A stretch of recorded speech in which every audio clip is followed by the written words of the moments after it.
They assumed I was blind. They assumed I'd stay quiet. But when my parents drained what they thought was my $570,000 life savings to bail out my brother, their precious golden boy, they had no clue they were triggering a trap I'd spent a decade building. A trap with paperwork, accounts, and every move planned like chess. What they thought was betrayal was actually a war I'd been quietly preparing. And when the judge finally spoke those last words in court, everything they tried to hide came crashing down. If you're the kind of person who can't look away from stories like this, tap that like button and hit subscribe so you don't miss what's coming next. My name is Cassandra Lewis. I'm 32. And last spring, I watched my own parents transfer $570,000 from what they believed were my investment accounts. They thought they were helping my younger brother, Ethan, the family's crown jewel, the boy who could never be wrong. But they had no idea that the money wasn't real. None of it was. Those accounts, fabricated, down to the statements, the balances, even the fake tax returns, because I knew them. And I knew that when they saw all that money ... they'd grab it, just like they always took everything else. But before I show you how I built this trap and how I caught them in the act, drop a comment with where you're watching from, and if you've ever had toxic family that pushed you to the edge, hit subscribe. You're not going to believe where this story goes. I was raised in Westport, Connecticut. On the outside, our family looked perfect. Colonial home, white picket fence, fresh-cut lawn. My father, Harold, was a sharp-suited attorney. My mother, Diana, ran a boutique interior design firm. But behind those walls, it was all a performance, cold, calculated, and I learned early that love in our house came with conditions. On the surface, we looked like your typical upper-middle-class family, polished, stable, successful. But once the front door closed, the reality was something else entirely. My earliest memories are stained by one constant truth. Ethan was the son, and we all revolved around him. 5 years younger than me, and from the time he could form a sentence, he knew exactly how to get what he wanted. Tears, fake charm, loud meltdowns. It didn't matter what it was. If Ethan wanted it, he got it. Because Mom and Dad always backed him. I remember being 12 and unboxing a chemistry set from my grandparents. The perfect gift for a girl who loved science. But within minutes, my mom was saying, "Cassie, let Ethan have a turn. Don't be selfish." "But he'll break it," I pleaded. "He's just curious," she said, and just like that, crash. Broken beakers, blue liquid all over the carpet, and a laughing Ethan being scooped up into hugs. While I got a lecture about learning to share and be more understanding. That same script followed us into our teen years. When I was 16, I'd scraped together $300 shelving, books at the public library. I was saving for a basic laptop for school. My parents, they borrowed it to buy Ethan a top-tier gaming console after he failed 3 classes. "He needs something to help him focus," my dad said, as if my 4.0 GPA meant I didn't deserve support too, but nothing stung more than what happened with college. My grandparents had set up separate college funds for both me and Ethan. That money was my ticket to Brown University, my dream school. I based my entire decision on knowing the money was there. 2 months before move-in day, my parents called me into the living room. My dad had financial documents laid out like a business meeting. "Cassie, we need to go over your college situation," he said. "Orientation is in 6 weeks," I replied, confused. My mom sat silently, twisting her wedding ring over and over, her nervous habit. Then she dropped the bomb. "We've had to make some adjustments to your college savings." Adjustments? They drained every cent of my fund to send Ethan to Berkshire Academy. an overpriced prep school for kids who got kicked out of regular ones, and Brown, the school I worked for, planned for, dreamed of. I could barely get the words out. You spent it all. You've always been the responsible one, my dad said, like that made it okay. You can apply for more scholarships, maybe take out loans, even start at a community college. We believe in you, my mom chimed in. You always managed to make things work. That night flipped a switch in me. It wasn't just favoritism anymore. It was an expectation that I would shrink my future to make room for Ethan's, and something inside me solidified. Not rage, just a fire, cold, focused, and it would fuel everything I did for the next 10 years. And yes, I figured it out. I deferred my enrollment, picked up 3 part-time jobs, hunted down obscure scholarships, and took the smallest loans possible. 1 year later, I walked through the gates of Brown University. I majored in economics and financial mathematics, graduated with a 3.9 GPA while working nearly every semester, but to my parents, it was barely a blip. Just a dry, good job, followed by whatever Ethan was obsessing over that month. That's cool, Cassie. Anyway, did we tell you Ethan's launching a YouTube channel? He really thinks he'll go viral. After graduation, I accepted a job at a financial management firm in Boston.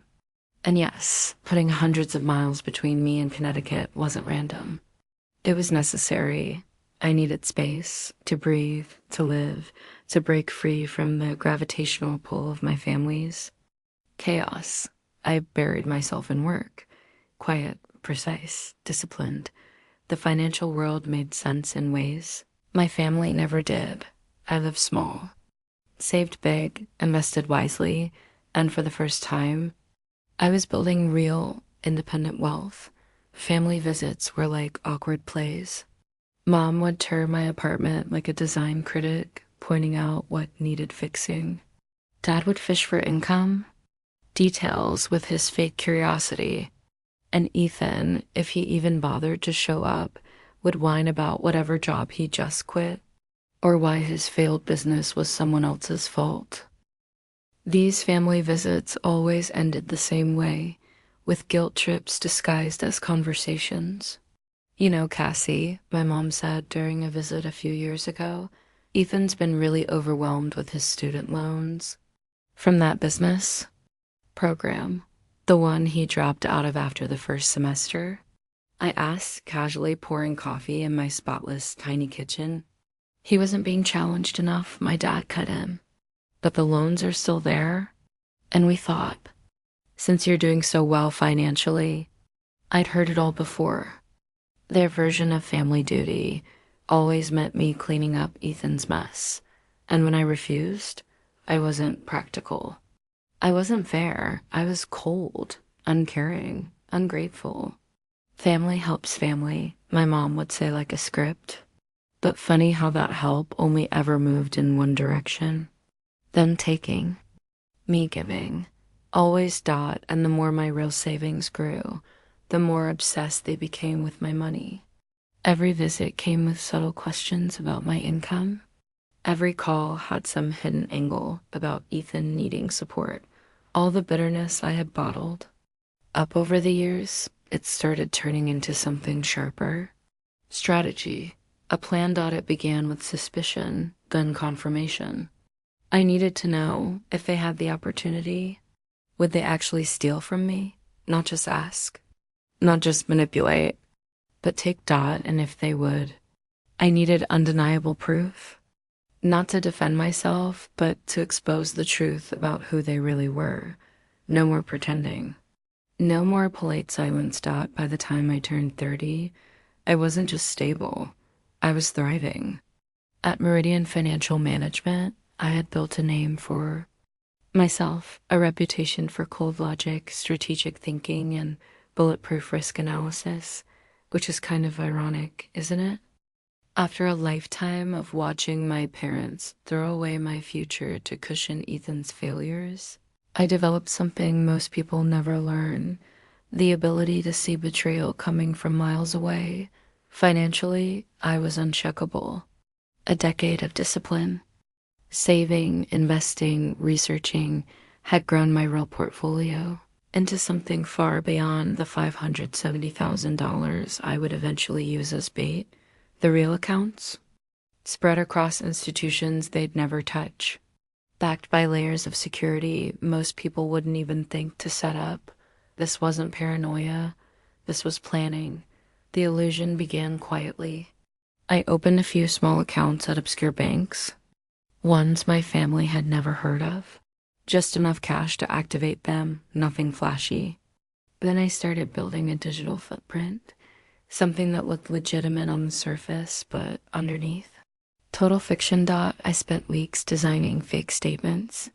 Every watermark, logo, account number, even the fine print, all meticulously forged. Because like Jackson, one of my colleagues, once said during a cybersecurity workshop, people trust documents that look complicated. The more technical, the more real they feel. That stuck with me. Every document I created looked ironclad, real vendors. Consistent deposits lined up with my pay schedule. Graphs that mirrored actual stock trends, including year over year. Growth. I even built an entire mock investment portfolio. Big names, Amazon, Tesla, Apple, all charted to follow real-world performance.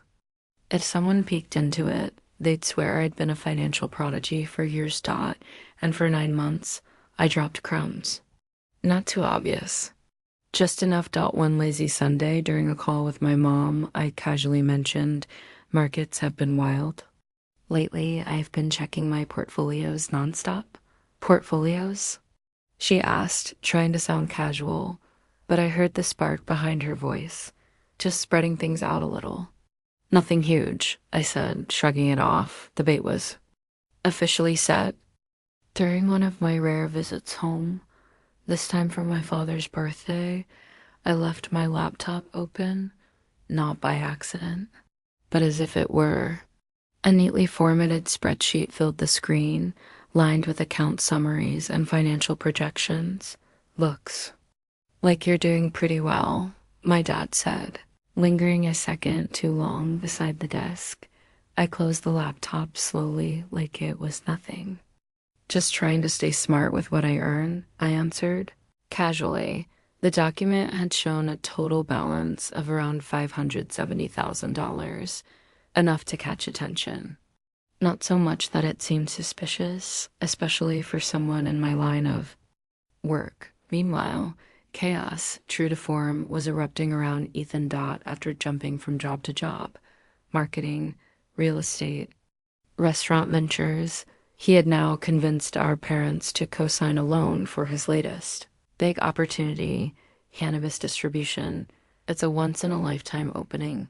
He bragged at Thanksgiving, stuffing his face with mashed potatoes. Everyone needs supply. We'll run the entire regional pipeline across 3 states. 6 months later, it imploded. His partners vanished. So did the product.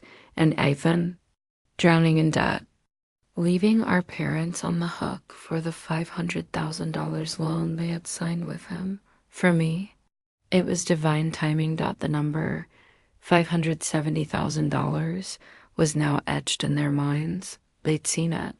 They believed it. And suddenly, they were staring down a debt just shy of that amount. That's when I noticed the change. Small things at first, but clear if you were paying attention. My mom started calling more often, asking casual questions about my apartment, my job, Boston life.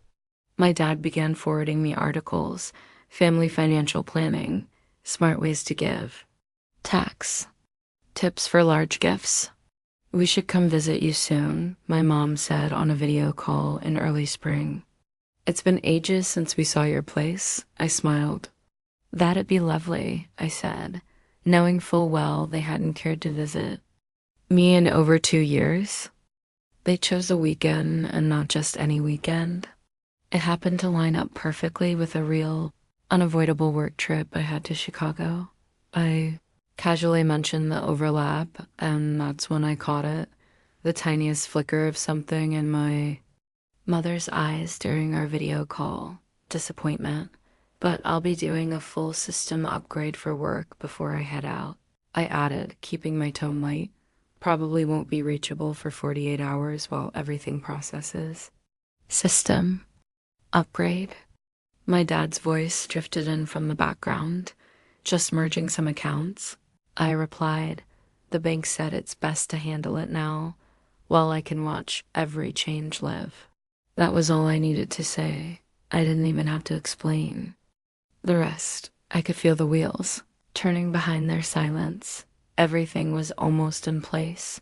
I'd already installed a few discreet security cameras throughout my apartment, especially in the home office. I had crafted fake banking pages, sleek, believable, and rigged to record every login attempt and the passwords. Each one was a trap, tied to things only my parents would know. My birthday, our old dog's name, the house number from childhood. I knew exactly what they'd guess if they were tempted, but the key was the tracker. If they moved even a single dollar, I'd know right away the time, the amount, the device, even the IP address. The night before I left, I gave them a call, just checking in before I head out. I said casually, once the system upgrade kicks in, I'll be off-grid most of the weekend. Want us to stop by and water your plants? My mom asked, a little too eager. I smiled. No need. I use self-watering globes now. Well, if you want someone to check on your place, we could stop by, she offered again, trying to sound casual. Thanks, I said with a smile, but I've got everything under control. I'll call you Sunday night after I'm back. As I zipped up my suitcase, I went through the final checklist. On my desk sat 2 folders labeled account summaries and investment portfolio, each one packed with financial reports I had spent months forging down to the tiniest detail. In the top drawer, I left a handwritten note with bogus login info, complete with those suspiciously easy passwords. The trap was primed.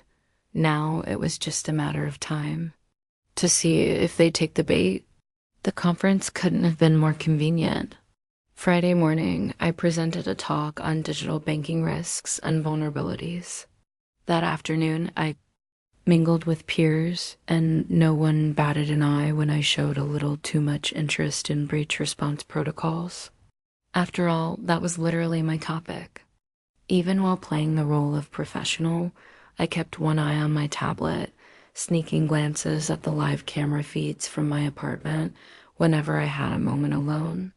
Friday came and went without a hitch. Saturday morning, I joined a panel.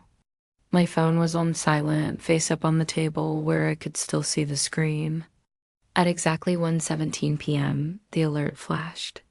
Motion detected inside your apartment. I slipped away from the post-panel mingling and found a quiet corner in the hotel lobby, opened the app, and there they were, my parents. They had used the emergency key I'd given them years ago, the one meant only for real emergencies. I really hate doing this, my mom said under her breath as they stepped in, eyes shifting like they were afraid of being caught. My father didn't hesitate.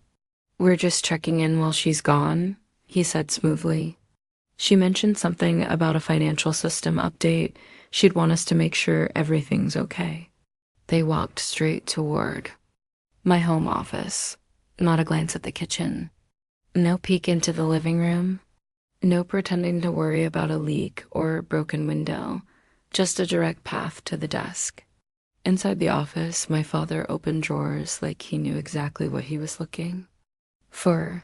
My mother hovered near the doorway, shifting her weight nervously. "Harold, hurry," she whispered. "What if she has one of those camera doorbells or something?" "She doesn't," he replied. "I checked when we walked in. And besides, she's in Chicago until tomorrow." I watched as he pulled out the folder marked investment portfolio. His eyes paused for a beat, then a slight grin. "Diana, take a look at this," he murmured.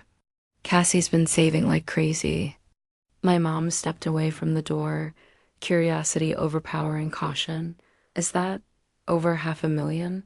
How is that even real?" "She's always been careful," he said. "And with what she makes at the firm?" Then he saw it, the handwritten. "No, logins, passwords.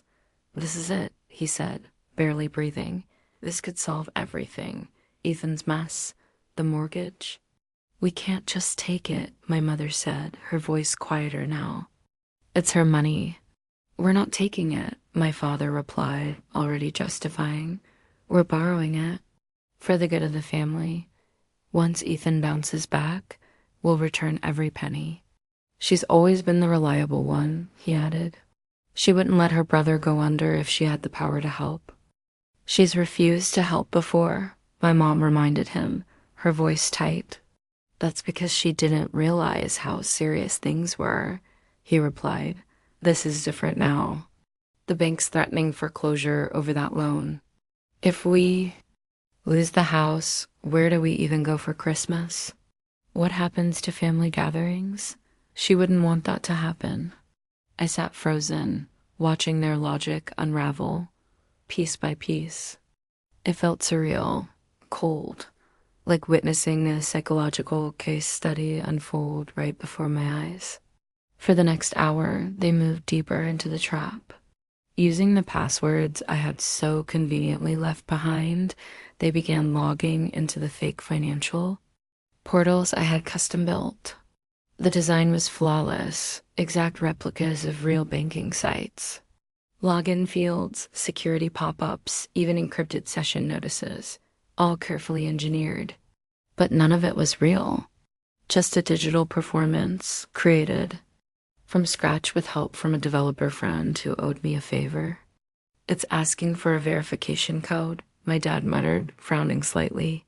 My mom spotted a phone bill I had planted right on top of the desk. "Use her number," she said. "That's usually where the code goes." He typed in my number. Seconds later, a fake authentication code appeared, auto-generated and sent to a burner phone I had ready. He entered the code, and just like that, they were in. What they saw, 3 accounts. Total balance, $570,000. "This is it," he whispered. "This could change everything." Without pause, they initiated the transfer, sending the entire sum into their joint checking account, a number I recognized instantly. It was from the bank they'd used my entire childhood. The screen showed a simple loading animation. Then came the confirmation, complete with a fake transaction ID that looked perfectly legitimate. "We did it," my mom said. But her voice wavered, almost unsure. "Should we leave?" "A note?" my dad asked, hesitating for the first time. "No," she answered. "We'll talk to her tomorrow night. Once she's home, we'll explain everything.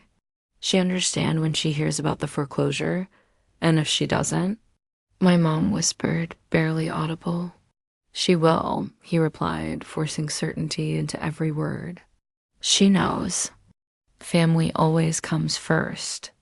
They returned every document exactly as they'd found it, cleared the browser history, locked the door behind them as if nothing had happened. Meanwhile, in my Chicago hotel room, I watched the whole thing, every frame recorded in perfect clarity. The money they believed they'd taken, it never existed.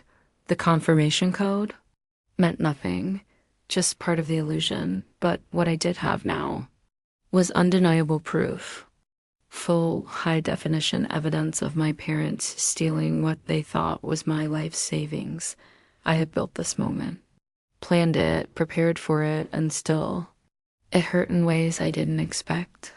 Seeing them betray me so cleanly, without hesitation, without guilt, while whispering just enough lies to sleep at night, left something hollow inside me. They told themselves it was a loan, a crisis, a way to help Ethan, a way to help the family. But I saw it for what it really was, a quiet, deliberate betrayal, clean as a scalpel. I shut my laptop and stared out through the hotel window, the Chicago skyline glowing in cold, distant lights. 10 years of doubt, confirmed in just one weekend.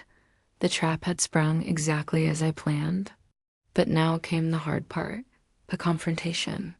I flew back to Boston on Sunday evening, landed at 6:42 p.m., took a rideshare straight to my building. From the outside, everything looked untouched. They'd been careful. Without the recordings, you'd never know anyone had stepped inside. I unpacked slowly, moved through the apartment, then sat at my real laptop, not the one I'd left out as bait. For the next 3 hours, I reviewed the footage again, took notes, prepared. At exactly 10 p.m., I picked up the phone and called their house. "Hello," my mom answered, sounding calm. "Hi, Mom." "It's Cassie," I said, layering panic into my voice. "Something's wrong." "Something really bad." "Cassie?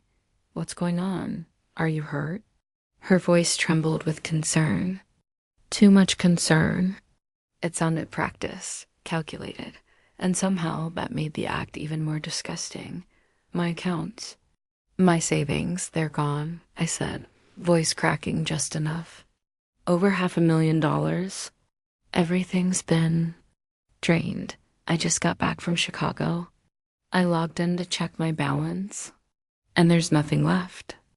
A pause, a beat of silence thick enough to choke on. "Oh my God," my mother finally said. "Are you absolutely sure? Could it be like a bank error or something?" "No, the transaction history is crystal clear. A full transfer yesterday afternoon while I was still in Chicago. Mom, someone drained everything I've ever saved." Another silence, this one stretched longer. I could hear her cover the phone, whispering something frantically to my father. Then she came back on. "Have you gone to the police yet?" "Not yet. I needed to make sense of it first. The bank's fraud team doesn't open until morning." I let out a shaky breath. "I just didn't know who else to call. I panicked. So I called you. And Dad, I thought maybe you should come stay with us for a few days," she interrupted gently. "Just until things settle down." "That's actually a good idea," I replied quickly. "I'll head out now. I won't sleep. Anyway, not like this. Now, but it's already past midnight." "I need to be around family," I said slowly, letting the word land with weight. "I'll be there in a few hours." I hung up before she could answer. Grabbed a small overnight bag, packed only the essentials, my real laptop, the one with every second of evidence, a compact printer, several USB drives with full backups. The drive to Connecticut took 3 hours, long enough for silence to become terror. Long enough for them to wonder how much I knew. Long enough for guilt to start eating through their skin. The road was empty, silent, but my head was anything but. Every mile played out a different version of how this night might unfold. At exactly 1:30 a.m., I turned into their driveway. The lights in the living room were still on, just like I knew they'd be. My mom opened the door before I even reached it. She hugged me, tight but off, like she was playing a part. "Oh, honey, come in, come in. Your dad's in the living room waiting." I stepped inside. Same couch. Same rugs. Same air that hadn't changed in years. My father stood by the fireplace, hands stuffed deep in his pockets. "Cassie, when you called, we were beside ourselves." "Were you?" I said, letting the words hang as I set my bag down. Of course, my mom jumped in. "Just the thought that someone could take everything like that. It's awful." I nodded once, slow. "Yeah, betrayal usually is." The room froze. Neither of them moved. My dad cleared his throat. "Did you find anything out? Any clue who could have done this?" I did. I unzipped the bag and took out my laptop. "I know exactly who did it." "That's great," my mom said carefully. Then we can go to the police and... No need to get the police involved, I said, my tone flat. The people who did this are standing right here in front of me. Silence. Thick, heavy, unbroken. My dad finally spoke. Cassandra, I get that you're upset, but think carefully before throwing out accusations like that. It's not an accusation, I said calmly. It's a fact. And I have the proof. I turned the laptop screen toward them. Yesterday, 1:17 p.m., you used the spare key to enter my place. By 1:24, you were in my office. And at 2:03, you transferred every last dollar of my savings into your own account. I clicked play. The footage rolled, no sound, but high def and undeniable. There they were, opening drawers, reading through papers, touching my life like it wasn't mine. Their faces, now pale, stared back at themselves exposed on screen. You were spying on us? My mother asked softly. No, Mom, I answered, eyes cold. I was protecting myself, not the same thing. My dad tried a different tactic. Cassie, you don't get it. We're on the edge of losing the house. Ethan's business deal collapsed. We were desperate. Spare me. I cut him off, voice sharp. I heard it all in the recording. Family comes first. She's the responsible one. She'd want to help her brother. I repeated his words back to him, mimicking the tone so precisely it made him blink. Did it ever occur to either of you to just ask instead of breaking into my life? We did ask, my mother snapped. You always said no. I said no to covering Ethan's endless failures. That's very different from refusing to help. I reached into my bag again, pulled out a thick folder. But this isn't about Ethan anymore. It's about what you did, and what you did was a crime. We were going to tell you, my dad said quickly. We were just waiting for you to get home.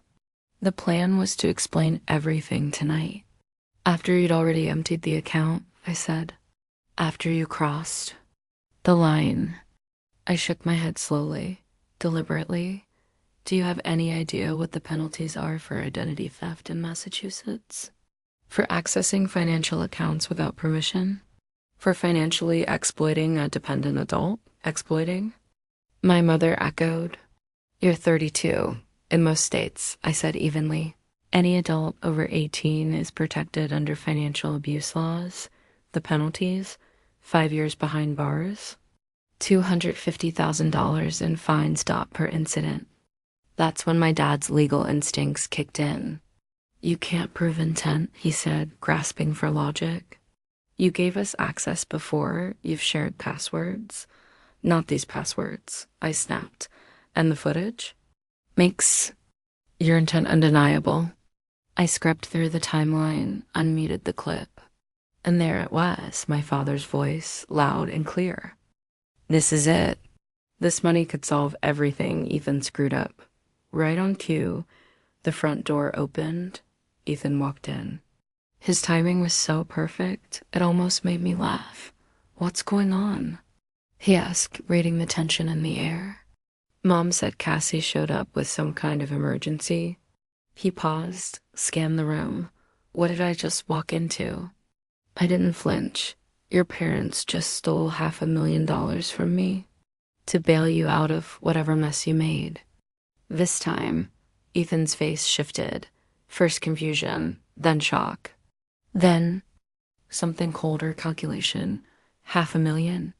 He said slowly, you had that kind of money just sitting there? And you didn't help me when my company was going under? That was all I needed. No guilt, no apology. Just bitterness that I didn't hand him what he felt entitled to. See, I said, turning to my parents. This right here. This is the sickness. You don't see me as someone who worked for that money. You see me as someone keeping it from you.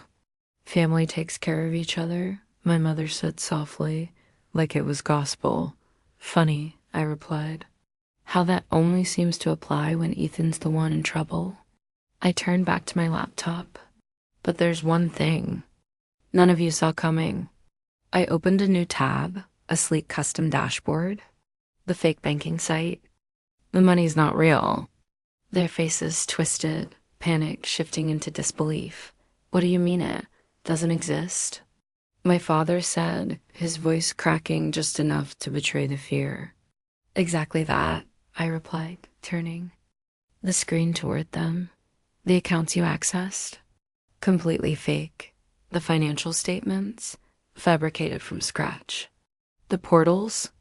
Dummy sites designed by me to track every unauthorized attempt. I clicked through the interface, pulling back the curtain on the lie they walked right into. The $570,000 you thought you were stealing never existed. That can't be, my father snapped, shaking his head in denial. We saw the transfer. We even got a confirmation message.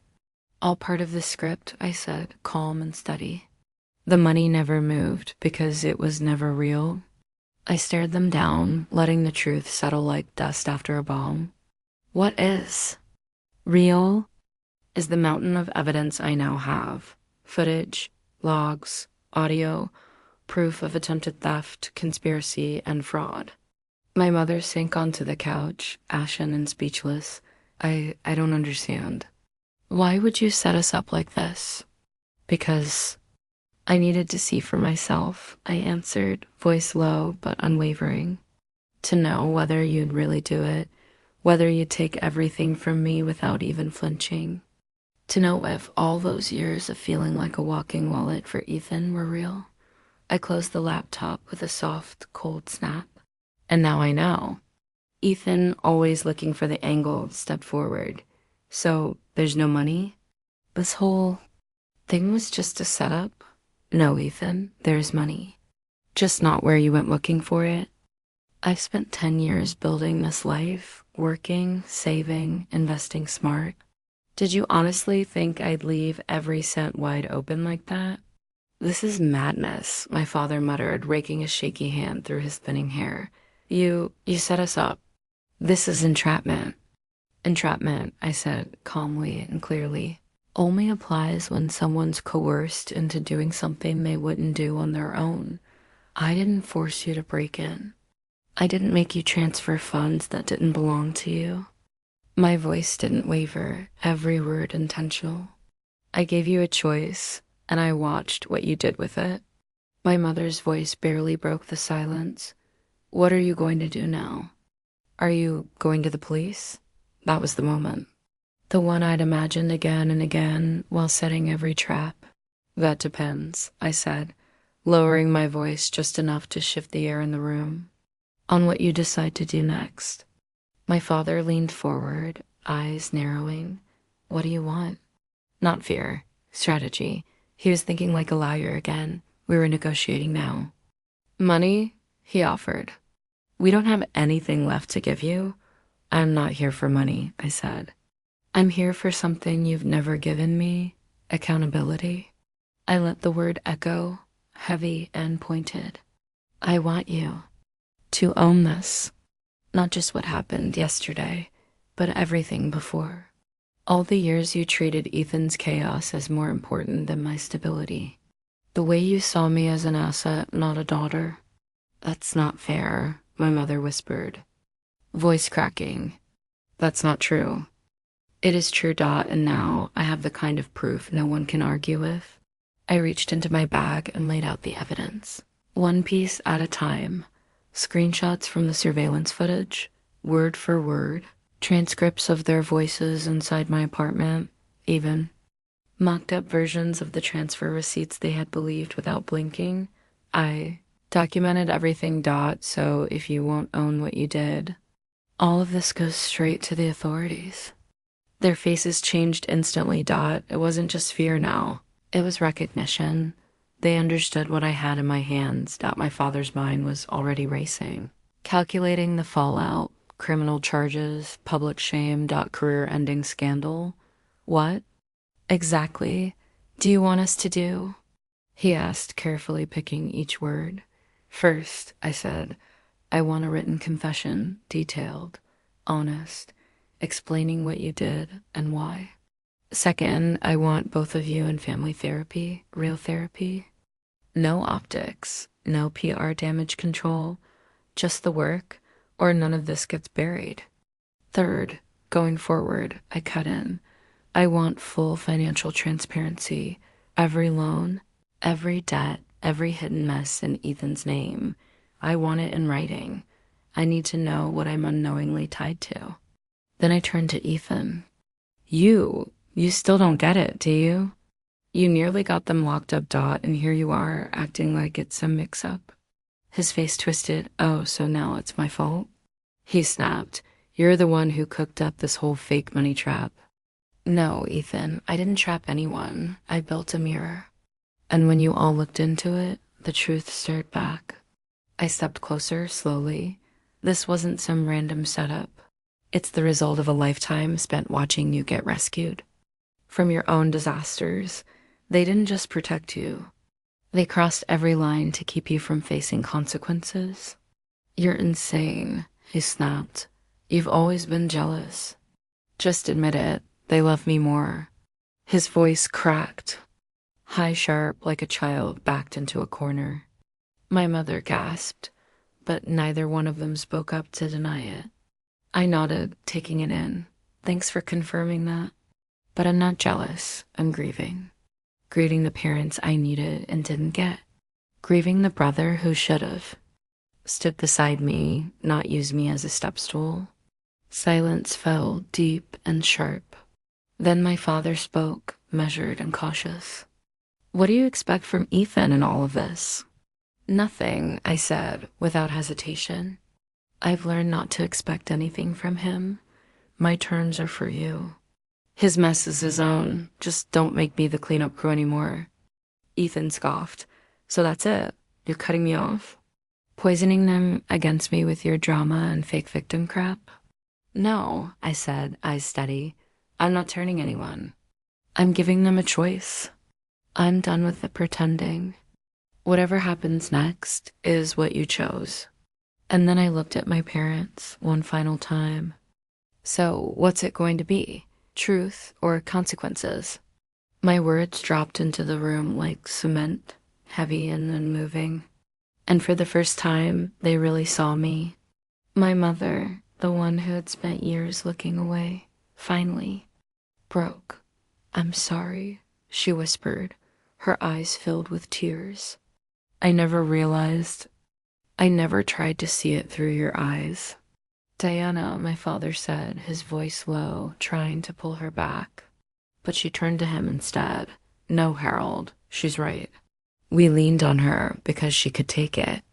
Because Ethan was always the fire we didn't know how to put out. But we used her strength as a crutch, and that wasn't fair. Ethan's voice shot up, frantic. You're seriously siding with her now? After everything you did for me, after all the sacrifices? And then she said the one thing he never thought he'd hear. That's exactly it, Ethan. We sacrificed Cassie for you. And we were wrong. You always knew, I said softly. You just didn't want to say it out loud. Ethan's face twisted with rage. Unbelievable. She tricks you with some fake setup, paints you as monsters, and now you're grateful for it? He grabbed his jacket off the wall. Call me when you remember who's actually been here for this family. The door slammed behind him so hard it shook the house. One of the family portraits, the one from my high school graduation, fell from the wall and cracked. The frame hit the floor, glass shattered. Somehow, it felt right.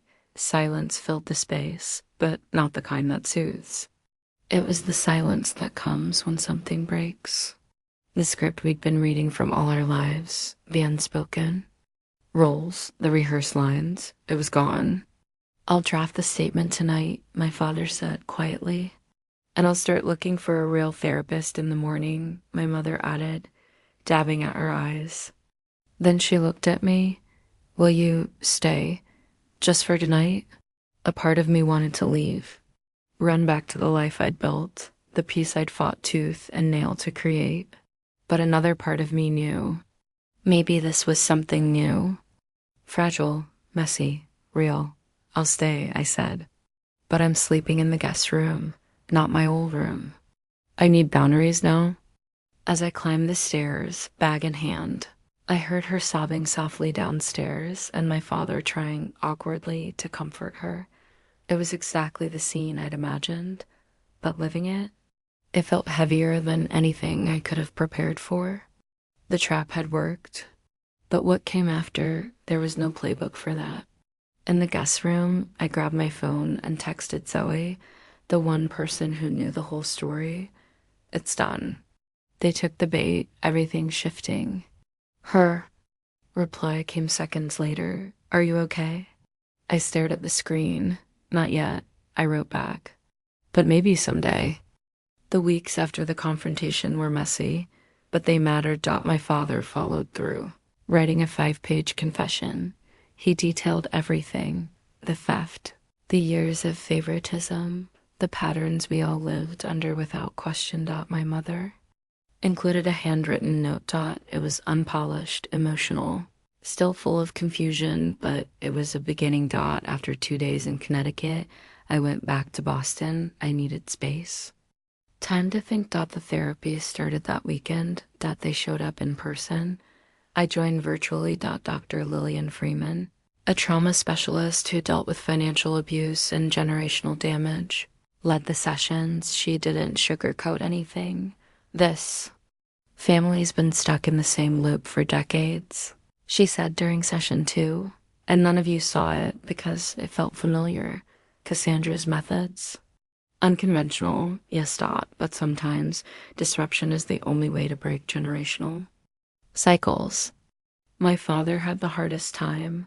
He clung to logic, argued like a man on trial. Facts over feelings, as if that could rewrite the past. I still say what Cassandra did qualifies as entrapment, he said one morning, arms crossed. Dr. Freeman didn't blink. She looked him straight in the eye, cool and direct. Harold, the fact that you're still focused on whether it was technically entrapment tells me a lot. You're looking for a loophole. The real question isn't whether she set a trap, it's why you walked into it. That hit deeper than he let on. And the fallout wasn't just emotional. It bled into my career. 2, I'd taken 2 weeks off from Meridian Financial under the vague excuse of family issues. But when I came back, I wasn't the same. The focus, the polish, gone. My once celebrated precision now felt shaky, uncertain. During a post-meeting debrief, my supervisor Jackson asked to speak privately. Cassandra, is everything okay? You missed a few major points today. That's not like you. I thought about shrugging it off, but I was tired. Tired of acting. Fine. It's family stuff, I said. It's been more draining than I expected. I'm working through it. He gave a slow nod. You've earned some grace. Just don't let this version of you become the new normal. He meant well, but it still hit hard. And the support I'd counted on from people close to me, that started to fracture too. Zoe stood by me, but not everyone did. Over coffee, my old college friend Alana leaned in. Wasn't it kind of extreme? She asked gently. You built a fake system, played victim to your own plan. Couldn't. You have just talked to them? I didn't blink. Would you say that to someone who installed a security camera and caught a thief? But that's different, she said. That's strangers. This was your family. Exactly, I replied. That makes it worse, not better. That's when it hit me. People who haven't lived through betrayal like this, they don't understand. So I started writing, documenting everything, the rage, the grief, and eventually something surprising, relief. Relief from a role I never chose but always carried. May 15th, today's therapy session wrecked me. Dr. Freeman asked my mom a simple question. When did you first realize you treated Ethan differently? There was a long pause. Then she whispered, from the beginning, he needed more. And suddenly it made sense. They assumed I needed less. And I accepted that. Built my whole identity around being the low-maintenance one. But now I ask myself, who might I have become if I'd been allowed to need to? June 2nd, Dad called.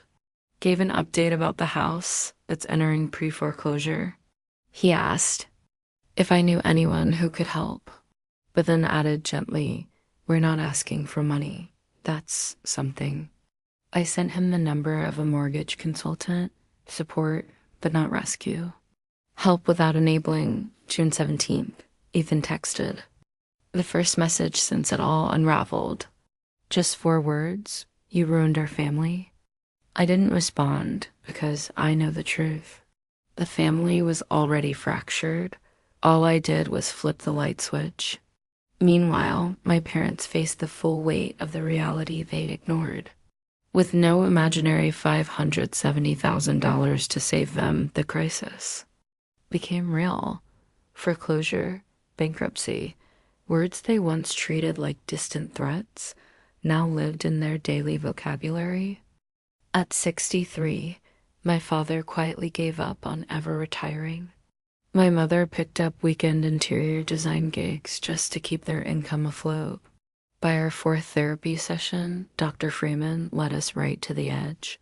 "Diana, Harold, I want you to tell Cassandra the full scope of your financial involvement with Ethan." The truth came out, not in apologies, but in cold, hard numbers, and everyone made my stomach twist. Beyond co-signing the failed business loan they had, paid off 3 maxed-out credit cards in Ethan's name. $47,000 covered rent after multiple evictions. $28,000 bought him 2 replacement cars after repossessions. $55,000 paid legal fees for a DUI and probation violation. $18,000 sent him temporary monthly help that was never repaid. $2,000 per month for 3 years. I stared at them, stunned. "Where did you even get that kind of money?" My mother looked down, voice small.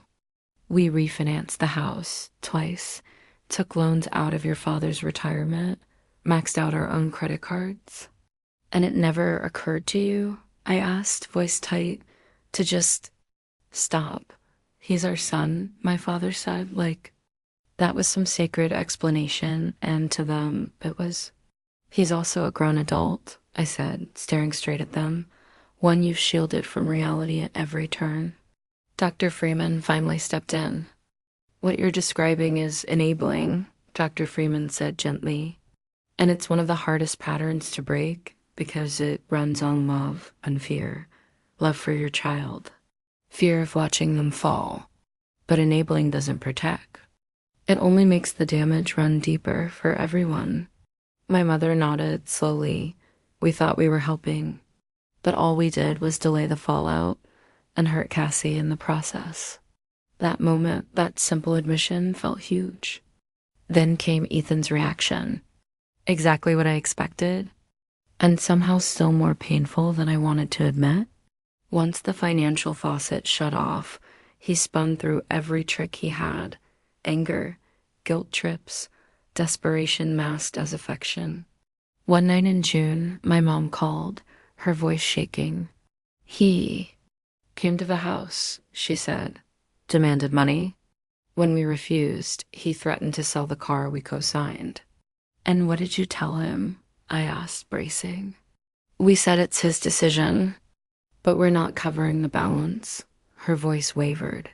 "It was horrible, Cassie, but we didn't give in. That strength would be tested again and again." Ivan lost his apartment, bounced between friends' couches, each day shorter. Then the last. Eventually, he moved into a crowded house with 5 roommates. His social media turned sour, passive-aggressive posts full of pity, blame, and vague digs about toxic family. As for me, I kept my distance. I didn't reply when he messaged asking to talk things through, because I already knew what that meant. Another guilt trip. Another rewrite of the truth dressed up as reconciliation. And I was done playing that part. His messages still came, but now with thinly veiled mentions of money troubles. I'd seen this pattern before, and nothing in his tone suggested true change. By August, 3 months after everything imploded, a fragile new rhythm had begun. My parents stayed in therapy, both with Dr. Freeman and now with a financial advisor. Together, they built a realistic plan to confront the debt they had once tried to bury under my name. They sold the big house, the one that had hosted every birthday, every Christmas, every photo on the fridge. They moved into a modest condo, one that finally matched their income and their reality. It's funny, my mom said during one of our now weekly phone calls. I thought I'd feel so empty without the big place. All that space for everyone, but honestly, it's peaceful, less to clean, less to carry. My own healing took longer. When trust breaks that deep, no apology or therapy session can magically restore it. I kept my lines clear. Visits were short. Money stayed off the table unless it was their situation. Never mind, slowly work became my space again. Not a burden dragged behind me, but a refuge. I took what I'd lived and turned it into something real. A pitch for a new service at Meridian Financial, specialized planning for adults like me, children of financially dependent or reckless parents. The idea landed. This is sharp, Cassie, said Lewis, our VP of Client Services. No one's addressing this niche. It's personal. It's timely. You're onto something. Then, in September, an email from Ethan, and for the first time, there was no blame, no pressure, no manipulation. I've been thinking about everything, he wrote.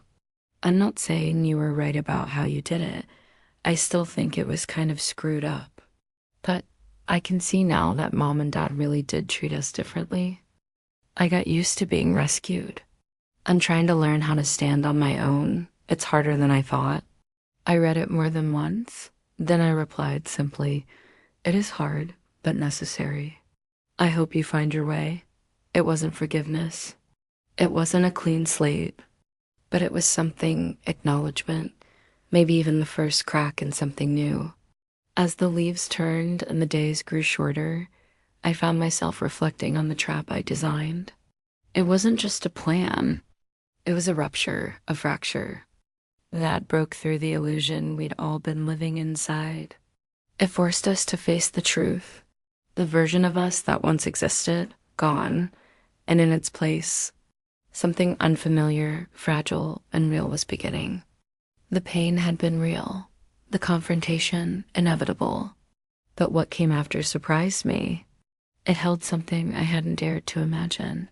Possibility. Possibility for relationships built not on guilt, but on truth. Not on obligation, but on mutual choice. Not on silence, but on earned respect. And that fake $570,000, it bought something far more valuable than money ever could. Clarity, freedom, and maybe, with time, peace. 6 months after the day it all broke open, I returned to Connecticut for Thanksgiving. It was the first holiday since the unraveling. My parents' new condo was nothing like the old house. Smaller, quieter, stripped of the showy comforts they used to cling to. It's not much, my mother said as she opened the door, her voice soft with apology, but it's what we can manage now. It's honest, I said, and that's worth more than square footage. Ethan's absence filled the room, more than his presence ever had. We didn't speak his name, but his shadow lingered in the quiet between words. Mom said he'd found work at a marketing agency, trying to rebuild. The details were vague and probably meant to be. We cooked together, something we'd almost never done before. My mom had always taken control in the kitchen, like accepting help meant surrendering control. But now she let me stir, slice, season, without correcting or hovering. The shift was small, but it was real. My dad asked for my opinion on his retirement options. My mom listened when I spoke, fully, without rushing ahead or looking past me. just listened. At dinner, my father lifted his glass. To honesty, he said, no matter how uncomfortable. And to the daughter who forced us to face what we'd been avoiding. Tears filled my eyes, not out of pride, but out of something deeper, a quiet ache that had waited years to be acknowledged. I didn't want to be right, I said. I set the trap hoping you'd prove me wrong. We failed that test beautifully, my mom said, a wry smile breaking through. But maybe that failure was necessary. You can't fix what you refuse to admit is broken. That honesty didn't stay at the surface. In therapy, they kept digging, asking hard questions about where all of this really began. My father spoke about his own childhood, raised by parents who only saw value in achievement. He grew up believing that if you weren't winning, you weren't worth anything. My mother, the youngest of 4 daughters, was either coddled or invisible. It made sense now why she never knew when attention was nurturing and when it became suffocating. I think I saw too much of myself in Ethan, she admitted quietly after dinner. When he struggled, it reminded me of feeling forgotten. So I overcompensated, and with you, I swung the other way. My father added, you were so capable, even as a kid. I treated you like a peer, a little adult, not a child who still needed softness, still needed guidance. Those realizations didn't undo the past, didn't erase the years I spent trying to shrink myself small enough not to be a burden. But they gave me something else, context, and with context came something unexpected, breathing room.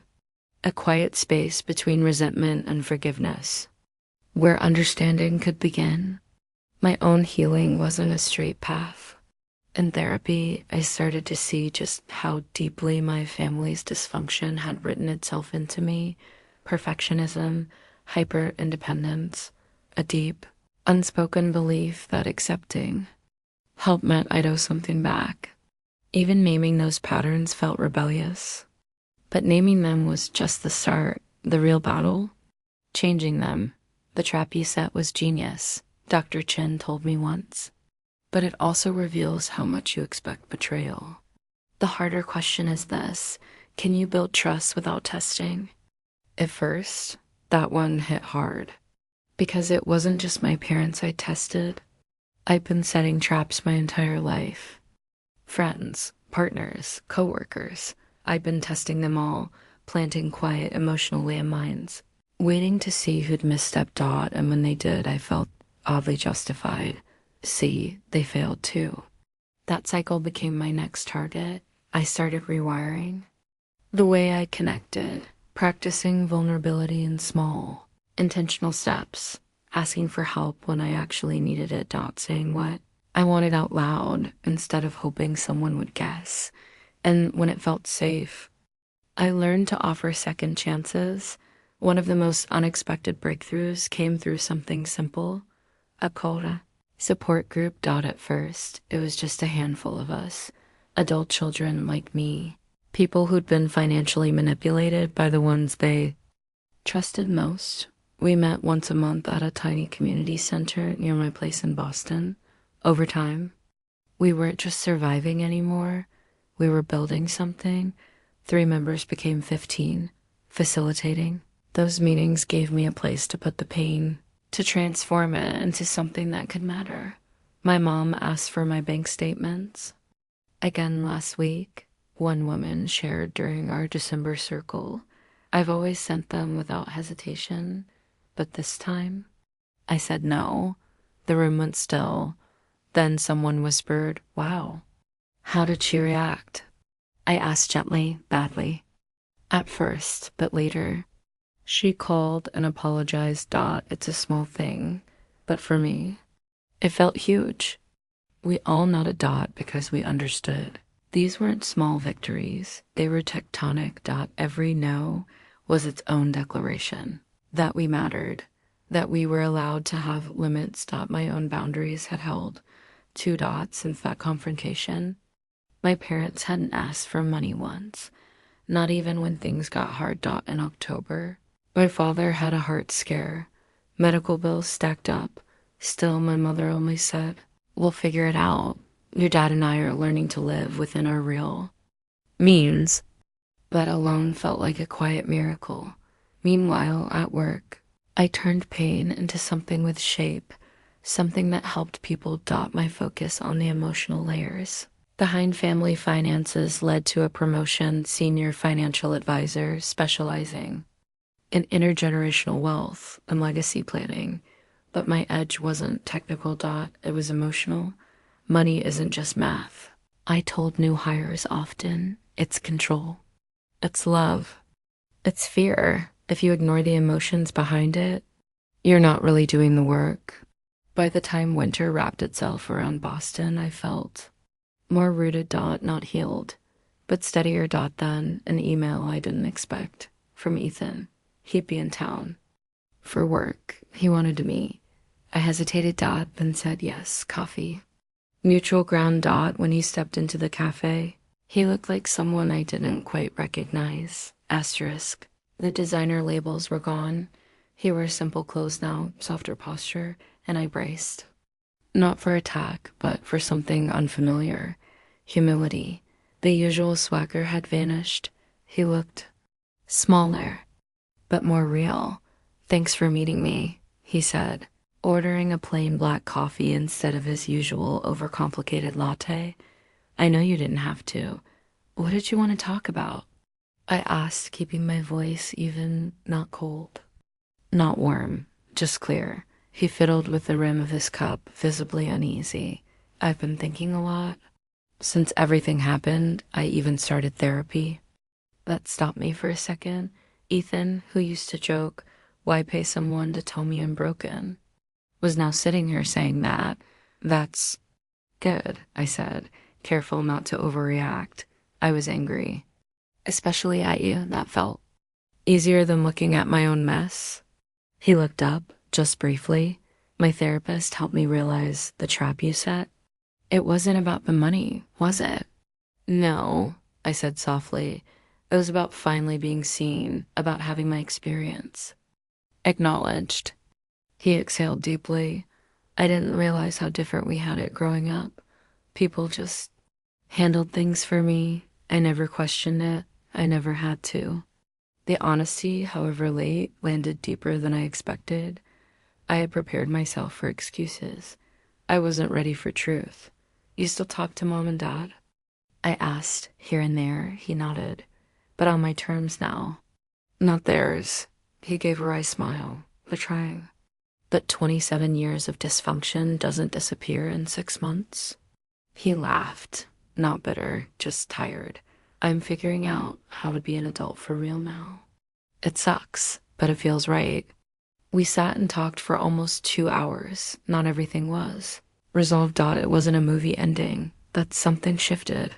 Small understanding, the beginning of a new dynamic, not based on childhood roles, but two adults trying to meet each other. Where they actually were, as the new year approached. I thought often about the storm that had changed everything. The trap I'd set hadn't come from cruelty, it was built from exhaustion and grief. Final attempt to reveal the weight I'd carried for far too long, asterisk, and it worked. Not gently, not neatly, but completely. There was no more pretending, the truth sat there. Exposed and undeniable, I finally saw where I stood in the family. No more guessing. No more gaslighting, the polished fantasy we'd all clung to. Gone. What came after wasn't perfect, but it was real. Something raw and unfinished. But honest, my parents were heading into retirement with less than they'd planned, Ethan was learning how to live without someone catching him every time he fell. And in the middle of all that mess, something unexpected rose to the surface. Truth, not the comfortable kind, but the kind that makes space for actual connection built on honesty, not performance. On New Year's Eve, I wrote in my journal, the trap was never about the money. It was about breaking free from a role I never asked for, the one who fixes everything, who never breaks, who always gives. That made up $570,000. It gave me something priceless, the right to be human, to fall, to ask for help, and to be loved anyway. One of the hardest lessons I've learned is this: setting boundaries doesn't make you cruel, Dot. It makes you real, Dot. It makes love real, Dot. The money just exposed what had been broken for years. I don't know what the next year will look like for us, Dot. Rebuilding takes time, but for the first time, we're showing up as who we really are, not perfect, not polished, just honest, Dot. Sometimes a family has to completely fall apart before anything healthy can take root, Dot. And when you start picking up the pieces, some won't fit anymore. Some you leave behind, but what you rebuild, it just might be stronger for having survived the fire. Now I want to hear from you. Have you ever had to set a trap or a boundary just to make someone finally see the truth? Was it worth it? Did it bring peace or just more wreckage? Tell your story in the comments. Subscribe if this kind of storytelling speaks to something inside you, because this space is for the real ones, the raw ones, the ones who've been through it and kept going. And remember, setting boundaries isn't selfish, It's how we teach the world how to treat us, Thanks for listening. And wherever you're on your journey, I hope you find the strength to stand in your truth, even if it shakes. Everything first, asterisk, asterisk.